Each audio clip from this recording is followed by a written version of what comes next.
is dying and they blame me.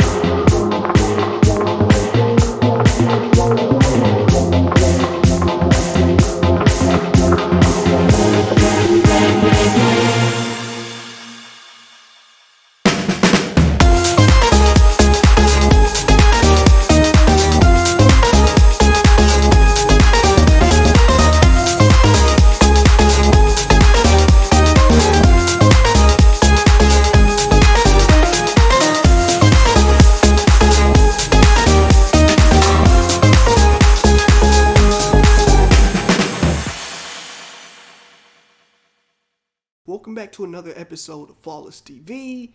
Right here on this channel, you have, your segments and the live streams. And if you're watching this on my shorts channel, you're going to see a lot of shorts and everything on TikTok. So I'm going to have the TikTok, the Twitter, my Twitch, my Rumble, and all of my socials pretty much in the bio.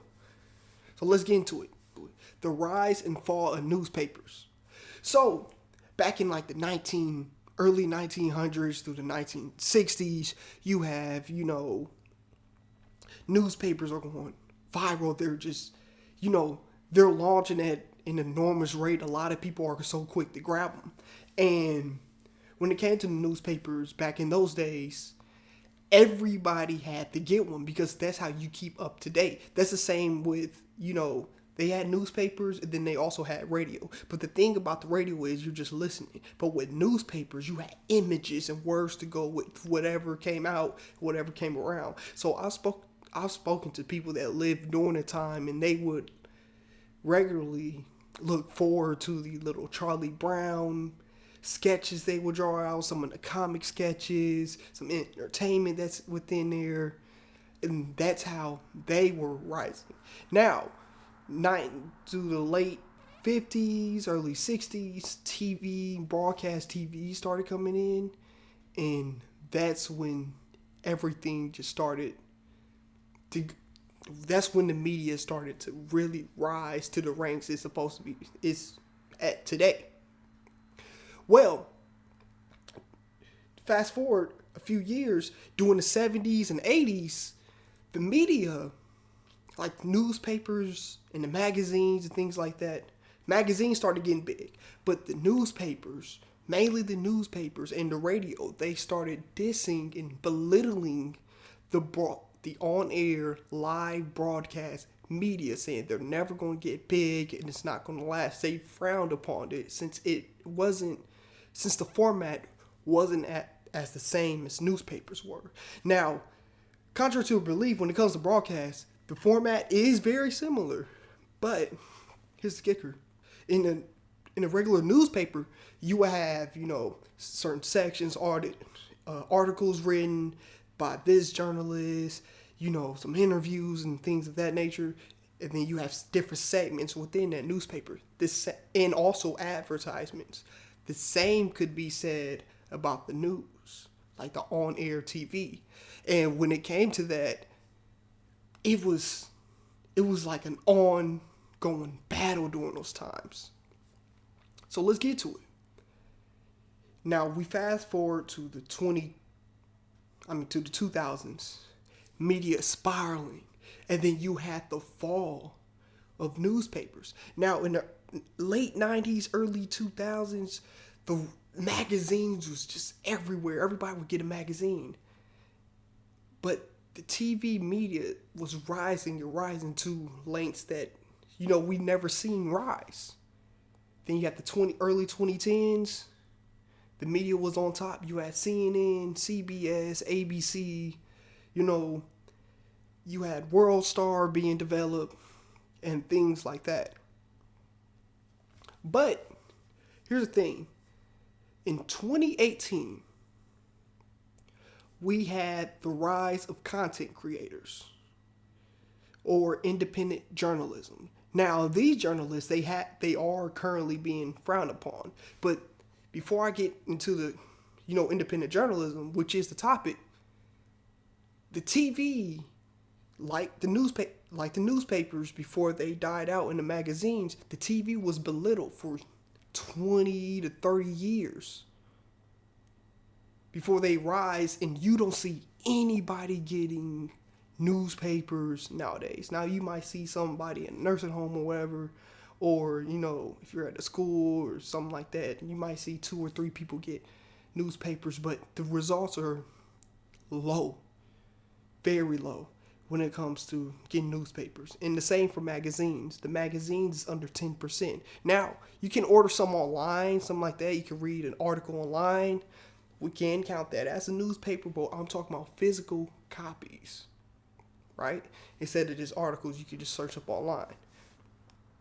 Thing with the media, the media is currently doing the same thing to independent journalists. And this is the fall of it. Now, TV formats, you have your advertisements, you have certain sections such as weather, sports, politics, live lifestyle type of shows, things of that nature. You have that to engage the audience. But here's where we go into the analytics.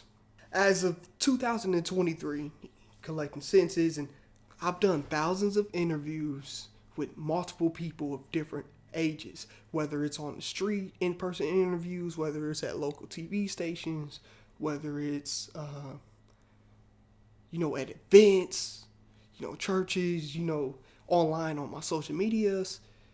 I've run polls, and I got up to like 6,000 answers. And going through these, it's crazy. So let's get into it. Ages 16 through 27, the percentage of people that actually turn on TV and watch the news is 3%. And when usually they answer that, they be like, man, I don't turn on the news or anything like that. Usually when this happens, they will go on there and only watch, either a sports highlight, or they'll watch, the weather, the local weather. But even the weather is falling off due to the fact that, we have the weather on our phone. So what's the point? And here's the problem.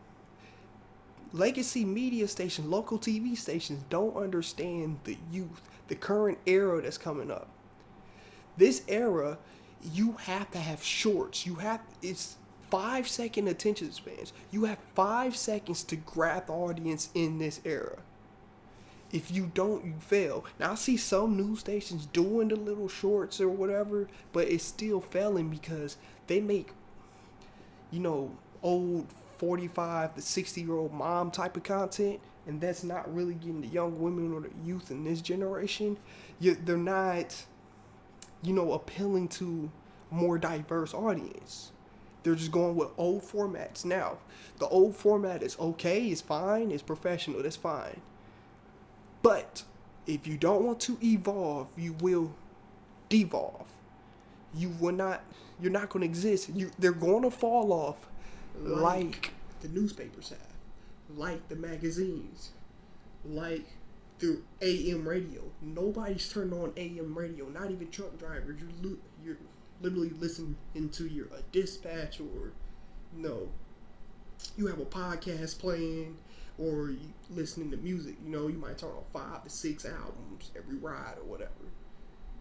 There's people I interviewed that worked at news stations that literally said they don't even watch their own station.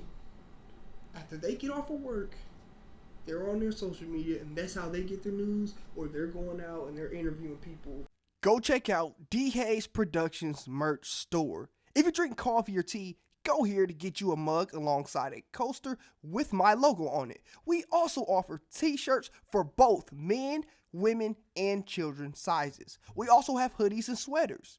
Now, if you're wondering, where do I go to get some of this merch? Well, if you're watching this video right now, go on DHayes Productions, go down to the link in the description below.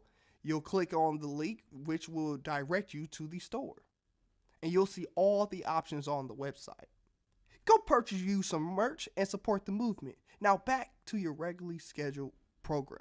So, when it comes to the media, the biggest gripe I have is the execs that come in and tell the younger audience, like Gen Zs, you got the younger millennials, that they cannot operate, they cannot produce content which resolves around their generation. If you don't have the youth, you are doomed to fail. We don't need to turn on the news and see some 50-year-old guy named Craig say hashtag this and that. That's cringy. You have to have the youth. And these requirements for this, for a lot of these people that's going to these stations that's in the youth, the requirements is they cannot be themselves. There's a certain, here's where I get into the format part 3. I call this the robotics tone, right? Now, I've been in journalism since I was in elementary, so I've done, like broadcast, anchoring, and then college I did the same, and things like that. The problem is, when it comes to on-air reporting and, anchoring, there's a certain format, there's a certain look, I get the professionalism and all of that, that's fine. But in order to resonate and grab, the audience, you have 5 seconds to do so. You can't be like, hey, welcome to Flawless TV. This is your host. You can't just do something like that. You have to have something appealing. Like, oh my gosh, Sally just been shot. We're on the scene right now. Take it off. Something like that. Attention grabber. We all learn this in journalism. We all learn this in school. But it's never incorporated correctly. It won't be until, everybody's not tied anymore.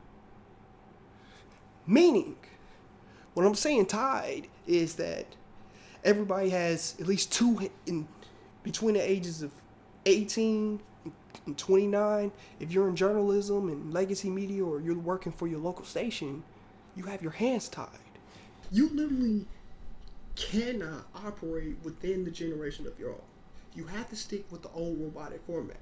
For instance, if I were reporting, a crime or whatever, a certain look you're supposed to do, it's very robotic. So let's do a little skit time. The current time is 4:59 on our way to 5 o'clock news. And right now we have breaking news. We have DHayes out on the scene. Hey David, can you take it over for us? Hey, thank you, Greg. Right now I'm on 17th Street and the murder just happened. After speaking to a few witnesses and law enforcement, based off of the evidence, what we have, this old guy was walking across the street and